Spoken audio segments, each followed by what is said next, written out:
Okay, so this week I'll be living off job seekers allowance, which is £72.40 a week. And when you first hear that, you probably think people could live quite comfortably on that amount of money if it were only for food and essentials. But we've done the maths for the average weekly expenditure and taken out all of the essential bills such as electricity, transport and so on. And actually what you have left is very little.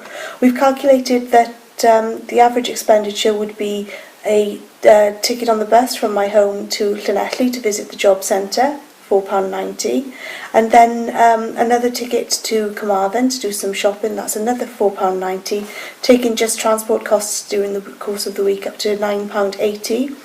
Utilities, the average spend would be £10 a week on gas, £10 a week on electricity and £11 on water. And TV licence comes in at £5.50 a week. Add to that phone, £2.50 a week, and the bedroom tax at £10 2 a week. That brings the grand total just for those essentials up to £58.82, leaving just £13.58 for food and other essentials. So that's less than £2 a day to live on. Okay, so this is my first day living off benefits as part of Community Housing Cymru's Your Benefits Are Changing campaign. I thought it'd be useful in my first blog to say a little bit about what I thought this week was about and also what I thought it's not about.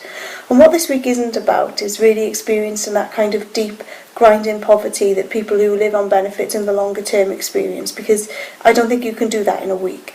But what you can do in a week, I think, is start to challenge some of the myths that there are about people who live on benefits. For example, we often hear people on benefits are lazy, people on benefits don't want to work, people on benefits have it easy. So hopefully I'll be starting to challenge some of those ideas over the course of this week.